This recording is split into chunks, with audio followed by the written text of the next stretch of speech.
Hello నమస్తే అండి అందరికి. ఈరోజు జరగబోయే SRH versus GT match super అనమాట. ఎందుకంటే జీటీ వాళ్ళు ఆర్ఆర్ మీద ఓడిపోయి చాలా కాన్ఫిడెంట్ లేకుండా ఉన్నారనమాట. ఎందుకంటే సూర్యవంశీ వాళ్ళ మీద 100 కొట్టాడు. కాన్ఫిడెంట్గా ఉన్నారా లేదా అనేది ఈరోజు చూడాలి. అలాగే ఎస్ఆర్హెచ్ వాళ్ళు మ్యాచ్ నెగ్గి చెన్నై మీద మంచి కాన్ఫిడెంట్తో వస్తున్నారు అనమాట. సో వీళ్ళిద్దరి మధ్యన ఎవరు నెగ్గుతారు, వాళ్ళ స్ట్రెంత్ ఏంటి, వీక్నెస్ ఏంటి, అసలు టాస్ వల్ల వచ్చే పరిణామాలు ఏంటో తెలుసుకుందాం. ఫస్ట్ జీటీతో స్టార్ట్ చేద్దాం. జీటీలో కీ ప్లేయర్స్ వచ్చేసి బ్యాటింగ్లో ఫస్ట్ శుభ్మన్ గిల్ అలాగే జాష్ బట్లర్ అనమాట. లాస్ట్ మ్యాచ్ మీరు చూసే ఉంటారు, వాళ్ళిద్దరు వికెట్ పడకుండా 200 బాగా కొట్టారు. కాకపోతే ఆర్ఆర్ దాన్ని డిప్ కొట్టేశారు అనుకో, అది వేరే విషయం. కాకపోతే బ్యాటింగ్లో మాత్రం సూపర్ అనమాట. వీళ్ళిద్దరు నిలబడితే కూడా 200 పైనే కొడతారు. అలాగే బౌలింగ్లోకి వచ్చేసి రషీద్ ఖాన్ అలాగే ప్రసిద్ధి కృష్ణ. మీరు లాస్ట్ టైం సూర్యవంశీ అందరు బౌలింగ్ కొట్టాడు, రషీద్ ఖాన్ బౌలింగ్ తప్ప. అంటే ఒక 6 కొట్టి 100 చేసాడు అనమాట. కాకపోతే రషీద్ ఖాన్ చాలా మంచి ఎకనామికల్గా వేశాడు. సో ఈరోజు కూడా అలాగే వేస్తే జీటీ వాళ్ళకి విన్ కన్ఫర్మ్ అనమాట.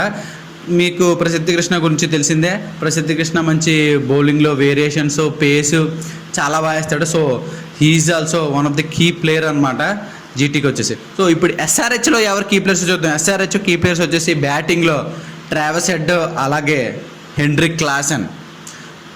ఫ్యాబులస్ బ్యాటర్స్ అనమాట. ఆస్ట్రేలియా ఒకటే, సౌత్ ఆఫ్రికా ఒకటే. ఎందుకంటే వీళ్ళిద్దరూ కూడా ఎస్ఆర్హెచ్లో మెయిన్ ప్లేయర్స్. ట్రావెస్ హెడ్ మంచి స్టార్ట్ ఇస్తాడు, అలాగే మధ్యలో మంచి స్టార్ట్ ఇచ్చిన తర్వాత మధ్యలో హెన్రిక్ క్లాసెన్ వచ్చి ఆ స్టార్ట్ని అలాగ పైకి తీసుకెళ్తాడు. స్కోర్ 230, 240, 250 దాటేస్తాయి. ఇఫ్ ఇన్ కేసు వీళ్ళు ఫాస్ట్గా అయిపోయారంటే వీళ్ళు 150కి 140కి ఆల్అౌట్ అయిపోతారు. ఎందుకంటే తర్వాత ఎవరు ఆడట్లేదు, అందరూ కాన్ఫిడెంట్గా లేరనమాట. ఎందుకంటే వీళ్ళే అందరి బ్యాటర్లో కాన్ఫిడెన్స్ అనేది బిల్డ్ చేస్తారు. సో బౌలింగ్లోకి వచ్చి ఎవరంటే బౌలింగ్లో వచ్చేసి ప్యాట్ కమిన్స్ అలాగే హర్షల్ పటేల్. ఎందుకంటే లాస్ట్ మ్యాచ్ మీరు చూసే ఉంటారు, ప్యాట్ కమిన్స్ హర్షల్ పటేలే మ్యాక్సిమం 6 వికెట్స్ 7 వికెట్స్ తీసారు అనమాట చెన్నై సూపర్ కింగ్స్లో. వీళ్ళిద్దరు వల్ల మ్యాక్సిమం మ్యాచ్ నెగ్గింది. హర్షల్ పటేల్ మంచి ఫామ్లోకి వచ్చాడు. ఎందుకంటే వేరియేషన్స్, ఫాస్ట్ బౌలింగ్ అలాగే మంచి యార్కర్స్ కూడా వేస్తూ ఉంటాడు. మీకు ఆల్రెడీ తెలిసే ఉండదు, పర్పుల్ క్యాప్ హోల్డర్ 2 times ఆర్సీబీలో, చాలా మంచి బౌలరు.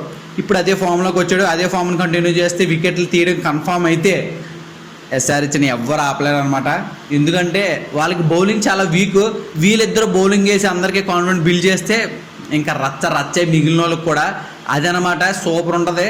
సో జీటీ తక్కువ అని చెప్పలేం, ఎస్ఆర్హెచ్ తక్కువ అని చెప్పలేం. ఎందుకంటే జీటీ వాళ్ళు టాప్ ఆఫ్ ది టేబుల్లో ఉన్నారు. ఎస్ఆర్హెచ్ వాళ్ళు చెప్పాను కదా, అలాగే బ్యాటింగ్ ఎవరు ఆడకుండా ఆల్అౌట్ అయిపోవడం, బౌలింగ్ కూడా సరిగ్గా వేయకపోవడం, 190, 180 కొట్టినా సరే బౌలింగ్ సరిగ్గా అయిపోవడం వల్ల మ్యాచ్ ఓడిపోయారు అనమాట. సో ఇప్పుడు రెండింటిలోని కూడా మంచి ఫామ్లో ఉన్నారు. లాస్ట్ టైం మీరు చెన్నైతో తక్కువ స్కోర్ కొట్టినప్పుడు బ్యాటింగ్ స్ట్రగుల్ అయినా సరే మధ్యలో కమిండు మెండిస్ వచ్చి మంచిగా స్టే చేసి వికెట్ ఇవ్వకుండా మ్యాచ్ కొట్టాడు. అలాగే నితీష్ రెడ్డి బాగా లోవర్ ఆర్డర్ వచ్చాడు. బ్యాటింగ్ ఆర్డర్లో కొన్ని చేంజెస్ అయితే చేశాడు అనమాట ప్యాట్ కమిన్స్. సో ఎన్ని చేంజెస్ చేసినా సరే టీం కోసమే చేంజెస్ బాగా చేశారు. సో అందుకే విన్ అయ్యారు. సో ఈరోజు కూడా అదే జరిగితే వాళ్ళు కూడా విన్ కన్ఫర్మ్. ఈరోజు మ్యాచ్ వచ్చి అహ్మదాబాద్ అనమాట. Full batting pitch. ఎందుకంటే అసలు కొట్టుకోవడమే, అసలు బౌలింగ్ అంతా ఫ్రీక్వెంట్గా పడదనమాట. బ్యాటర్స్కి పండగ అనమాట ఈరోజు మ్యాచ్.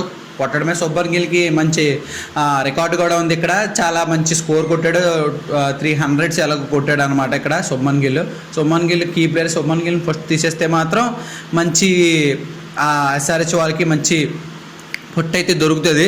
సో శుభ్మన్ గిల్ అనేది మెయిన్ ప్లేయర్ అనమాట బ్యాటింగ్లో అయితే. సో ఈ పిచ్లో వచ్చే toss is very crucial. Toss నెగ్గిన వాళ్ళు ఖచ్చితంగా బౌలింగ్ తీసుకుంటారు. బౌలింగ్ తీసుకుంటే మ్యాక్సిమం మ్యాచ్ నెగ్గుతారు అనమాట. సో ఈరోజు మ్యాచ్లో ఎంత స్కోర్ కొడతారో ఏంటి అని మనం మ్యాచ్లో చూడాలి. ఎందుకంటే రెండు టీంలు కూడా చాలా పెద్ద టీంలు కాబట్టి రెండు కూడా 200 పైనే కొడతాయి. సో ఈరోజు ఎస్ఆర్హెచ్ ఫామ్లోకి వస్తే వీళ్ళు బౌలింగ్ బట్టి, అంటే లాస్ట్ మ్యాచ్ ఆర్ఆర్ మీద ఓడిపోయారు కాబట్టి కాన్ఫిడెంట్ లేకుండా వేసారనుకో, పొర్రపాటున ఎస్ఆర్హెచ్ వాళ్ళు అది గమనించారనుకో ఇంకా తుక్కు అయిపోతాయి. అదే లేదు ఆ మ్యాచ్ పట్టించుకోకుండా వేసారనుకో ఎస్ఆర్హెచ్ తుక్కు అయిపోద్ది అనమాట. సో వీళ్ళిద్దరి మధ్య హెడ్ ఎలాగో చూద్దాం. హెడ్ వచ్చేసి ఇప్పటి వరకు వీళ్ళిద్దరు 6 మ్యాచ్లు ఆడారు. అందులో 4 మ్యాచ్లు జీటీ నెగ్గింది, 1 మ్యాచ్ మాత్రమే ఎస్ఆర్హెచ్ నెగ్గింది, 1 match no result. Last match GT versus ఎస్ఆర్హెచ్లో జీటీ నెగ్గింది. ఈ సీజన్ 2025లో ఫస్ట్ మ్యాచ్ ఆర్ఆర్ మీద 286 runs కొట్టి జీటీతో సెకండ్ మ్యాచ్ ఆడితే సెకండ్ మ్యాచ్ ఓడిపోయారు అనమాట. సో అది కూడా హైదరాబాద్లో. సో ఇప్పుడు వాళ్ళు రివెంజ్ తీసుకుంటారా లేదా అని చూద్దాం. నేనైతే ఎందుకంటే లాస్ట్ మ్యాచ్ నెగ్గారు కాబట్టి అందరిలో కాన్ఫిడెన్స్ పెరిగింది. ఈరోజు ఎస్ఆర్హెచ్ నెగ్గుతారని నేను అనుకుంటున్నాను. మీరేమనుకుంటున్నారు కామెంట్ బాక్స్లో మెన్షన్ చేయండి. అప్పటి వరకు మంచి వీడియోతో మంచి ప్రెడిక్షన్తో మళ్ళీ మీ ముందుకు వస్తాను. అప్పటి వరకు don't forget to like, share and subscribe చేయడం మర్చిపోకండి. మ్యాచ్ చూసి మంచిగా ఎంజాయ్ చేయండి. సరే మరి ఉంటాను. Bye bye.